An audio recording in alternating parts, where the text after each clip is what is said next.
All right, we're going to get started with some trivia questions for some free shirts. First question. What are Mrs. Hanna's two favorite jug words?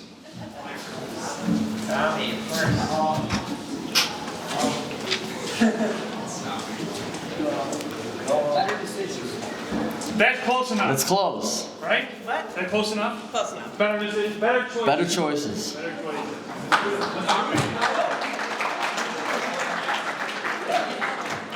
All right, next question. Whose ringtone is Darth Vader's Imperial March on Mrs. Hanna's phone? Nope. It's correct. Who got it? Raise your hand. All right, next question. Who is Mrs. Hanna's favorite superhero? Anybody? Batman. Yep, that's correct. Correct. All right, next. What is Mrs. Hanna's favorite cafeteria meal?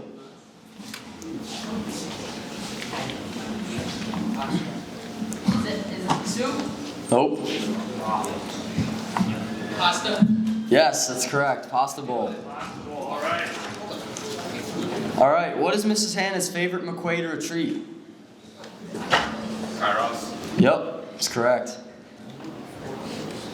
All right, and the final question. True or false? Mrs. Hanna has two birds because of Frau.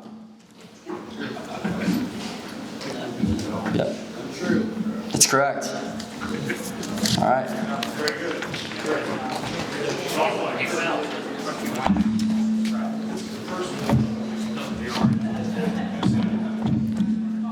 Good morning, McQuaid Jesuit faculty, staff, and students. My name is Will Colburn, and I'm excited to welcome you to Agape Latte 19, Behind the Smile. Agape Latte is a national program that was created at Boston College with the intention of letting people share their amazing faith-based stories with other people in an informational setting. The title for Agape Latte comes from the Greek word for the selfless, sacrificial, unconditional love of God, agape. Today we welcome Mrs. Carolyn Hanna to Agape Latte. Mrs. Hanna helped found St. John Bosco School in 2008. She worked there for 8 years as office administrator until 2018, when she accepted a position at McQuaid in the finance office. Her resume lists her current position as administrative assistant to the dean of students. She thinks that title is way too long and should just read Dr. Park's secretary. When people ask her what she does for work, she tells them she is a stay-at-home mom for 500 teenage boys at McQuaid. Mrs. Hanna's talk today is Behind the Smile. Please join me in offering a warm welcome to Mrs. Hanna.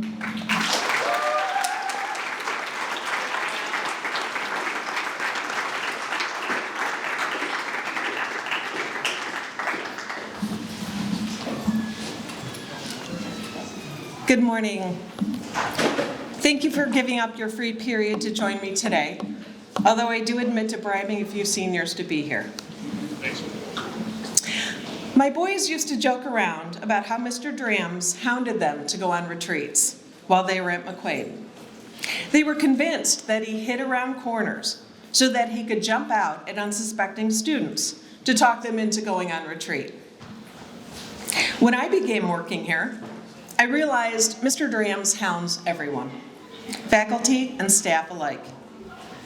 Initially, he hounded me to become a Eucharistic minister. Then he hounded me to go on Kairos. Then Emos. And now, God help me, it's an Agape Latte talk. I had a pretty normal childhood. My parents got divorced when I was 10 and my dad moved to Florida. I lived in Fairport and went to Fairport schools. My biggest letdown of childhood, believe it or not, was that I never got braces. I should have had braces, but my parents opted out. All of my friends had braces, and I too wanted that beautiful, perfect Hollywood smile. Instead, I had to settle for an overbite and a very large space between my two front teeth. I was raised Catholic, and as a teenager was heavily involved in the youth group of my church. Although I didn't know him well, I had a good relationship with God. After high school, I went to St. Bonaventure University. I went to college because it seemed like that's what I was supposed to do. I floundered my first couple of years at college, not having much direction. I stopped going to weekly mass. I lost touch with Jesus.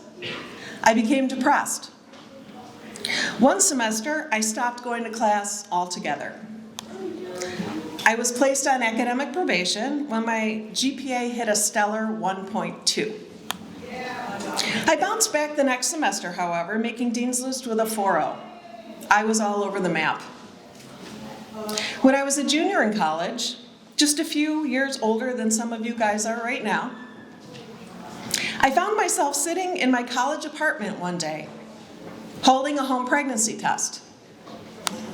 It was positive, and I was terrified. I distinctly remember telling my mom. She cried a lot. My father flew in from Florida and outlined on a napkin at a local restaurant how having an abortion would prevent me from ruining the rest of my life. He offered to pay for the procedure and 3 months of follow-up counseling. I have always been pro-life, so my mind had already been made up.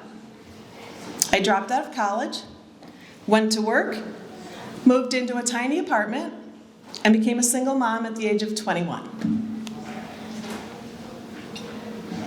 Giving birth to my son and raising him was the best decision that I ever made. I wasn't floundering anymore. God had given me a purpose, that of motherhood. Having my son shaped my character into who I am today. I have become even closer to God because of my choice. It was life-changing and it was hard. But God never promises that life will be easy. This was a God wink in my life, although I didn't recognize it at the time. So, what are God winks? God winks can be described as what some people would call a coincidence, an answered prayer, or simply an experience where you'd say, what are the odds of that? I firmly believe that God attempts to get our attention and guides us with these coincidences. After 9 years of being a single mom, I met and married my husband. I had never met a finer person in my life. He officially adopted my son so that my son could have someone to call Dad. I truly felt and still feel that my husband was our gift from God. My husband brought me back to church. I was intrigued by his deep, unwavering faith and was inspired to re-examine my own relationship with God. God wink. We had 3 more sons, one right after another. After my last son was born, I had 8 consecutive miscarriages in 6 years. I had been holding out hope for that little baby girl to offset the testosterone in my house. But it became clear that I could not have any more children. I couldn't understand why. Why was God allowing this to happen to me? Well, part of God's plan for me started to come to light when St. John of Rochester School closed, which is where my boys went to school. As a result, we decided to join 11 other local Catholic families to start a new school called St. John Bosco. I should say, when God decided for us to help start a new school. If I had had more children, I would not have been able to play a significant role in the startup of a new school designed to glorify God. God wink. On a side note, Mr. Baber talked about humility during his Agape Latte talk.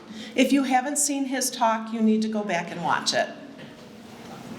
Let me strongly discourage anyone from ever praying for humility, unless you are very willing to be humbled by God.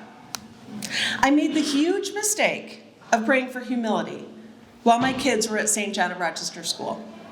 My life was great. My family was great. My kids were almost perfect. I prayed one day for God to keep me humble and thankful. I kid you not, the very next day, I received a call from the principal at my boys' school. Just ask Mrs. Gonzalez, I'm sure she remembers it. My 8, 6, and 5-year-old little perfect angels had used a paper clip to carve graffiti into the boys' bathroom door while I was busy volunteering. They obviously didn't understand the concept of vandalism because the graffiti that they had carved into the door was their first and last names. After my boys helped my husband refinish the door, they spent an entire week serving lunch jug with the principal. This was their first introduction to jug. Don't try to tell me that God doesn't listen to prayer and that he doesn't have a sense of humor, although I really didn't find it very funny at the time. So I raised 4 boys, all McQuaid grads. Great kids. This is my oldest, Mike, class of 2006. This is Mike's Kairos shirt.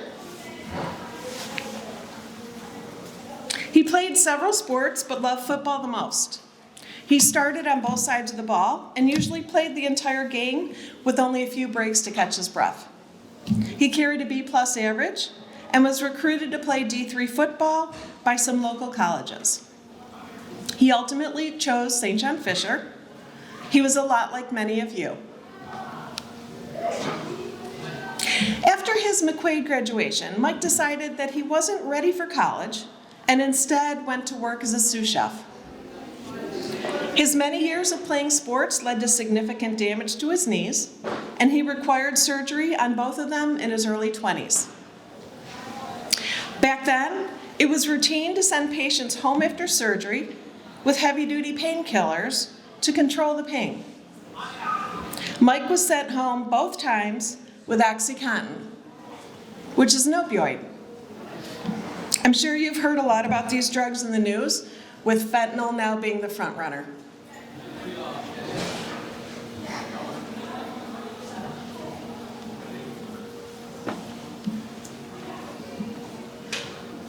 Well, it ended up turning our world upside down. Mike eventually moved out into an apartment with some friends. Unbeknownst to us, OxyContin had introduced him to the world of drugs. One drug led to another, which eventually led him to heroin. Trying to get off heroin led to Xanax.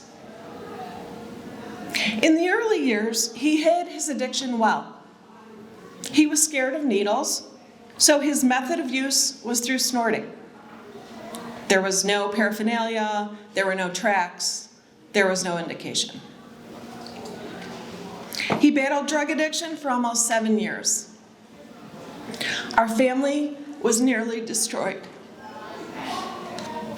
We lost everything in our house that was of monetary value. We kicked Mike out of the house repeatedly, only to later take him back in. We couldn't understand why he couldn't just stop using. I was unable to discern the truth from the lies.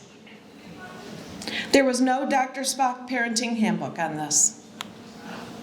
We had countless encounters with the police.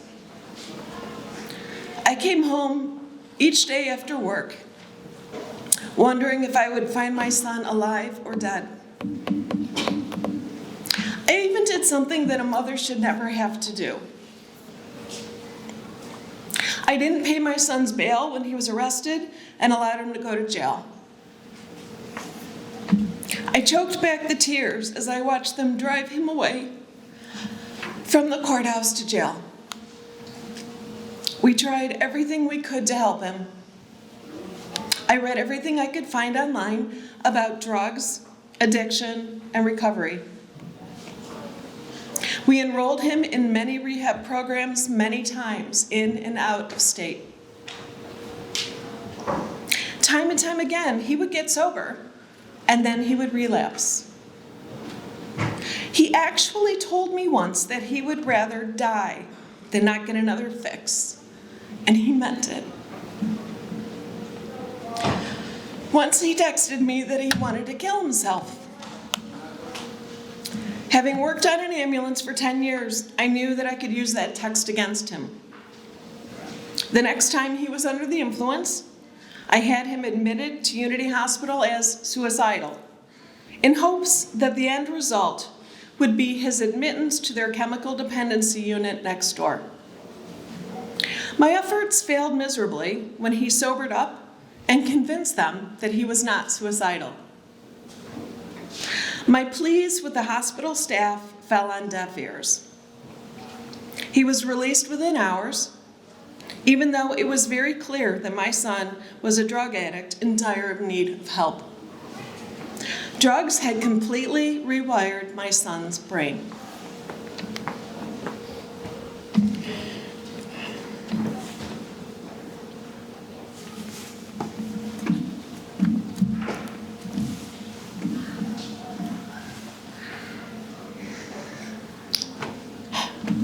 My son's addiction ultimately led to his death in a head-on collision at the age of 31. It was 4 a.m. when the police were banging on our door. I knew something was wrong. I made my way halfway down the stairs as my husband talked with the police. My husband came to me on the stairs and wasn't able to speak. He just held out his arms towards me. Time froze. I had lived in fear of this day. The words that came out of my mouth next horrified me. I didn't start to cry. I didn't scream, "Oh my God." My words were, "It's finally over." That is when I realized just how much pain my family and I had been in for years. I was numb.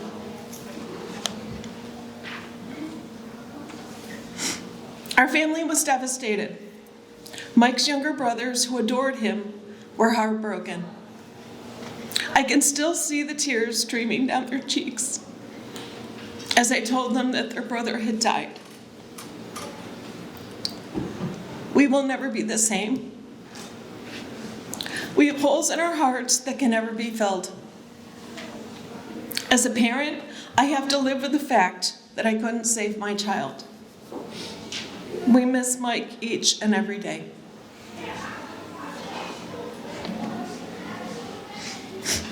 My boss, Mrs. Kathleen Russo, was the first person to arrive at my house carrying a sub platter.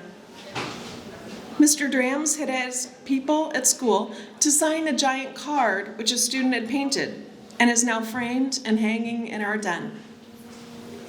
Dr. Parks' volleyball team filed into the church for the funeral, along with several other McQuaid families, faculty, and staff.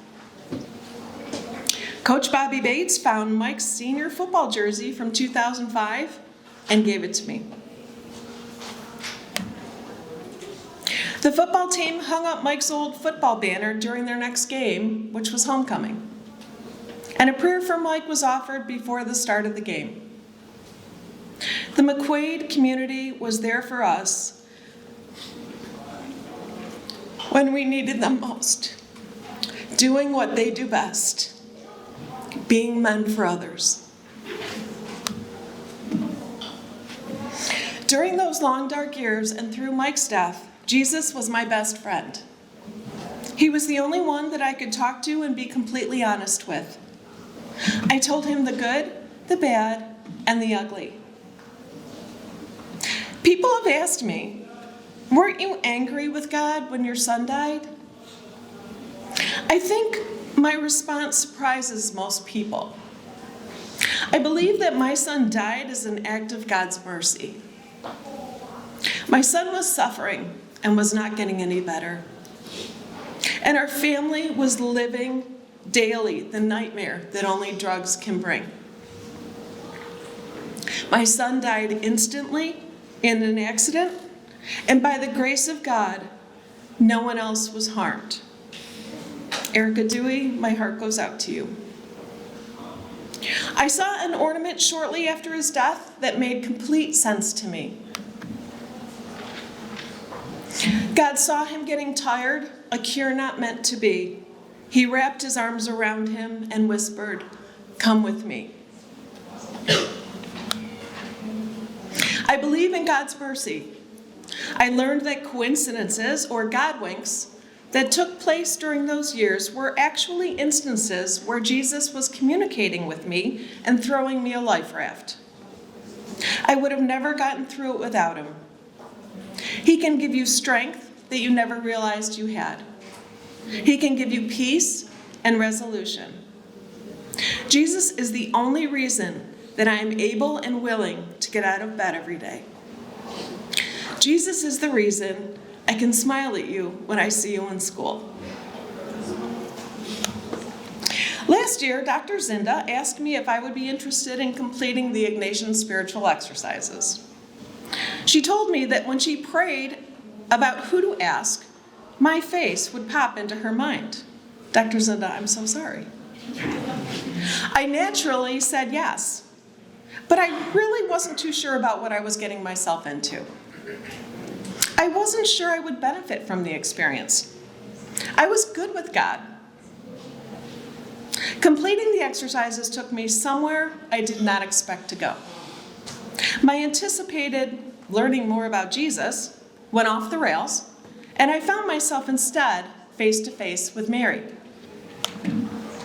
I knew who Mary was, knew the rosary, blah, blah, blah. Who I didn't know was Mary as a mother, and I connected with her as a mother.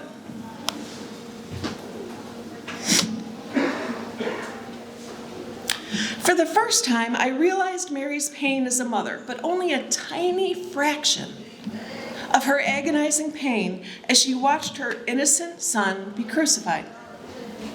Much as I watched my son slowly circle the drain of life for years. This connection had a profound healing impact on me, and I am now closer to God and Mary than ever. God wink. Since Mike's death, I have experienced more God winks than ever. Most of them have been during times when I have felt closest to God. Many of these have been during Kairos. Each Kairos, I ask my son to be with me and to help me connect with the guys on retreat. Let me give you some examples of the God winks I've encountered on Kairos.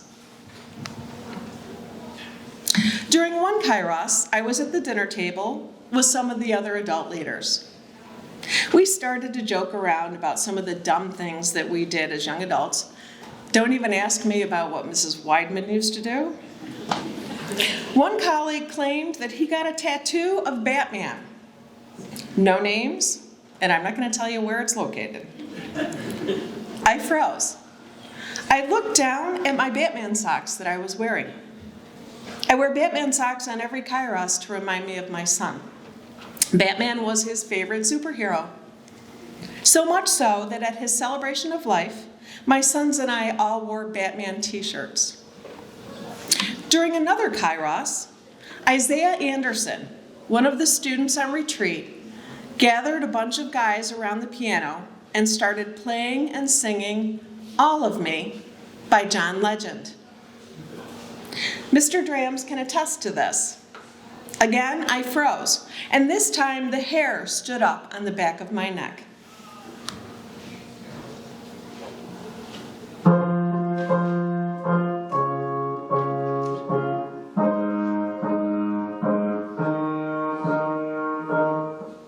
That is my son Mike, in rehab, learning to play his favorite song, All of Me, by John Legend, on the keyboard.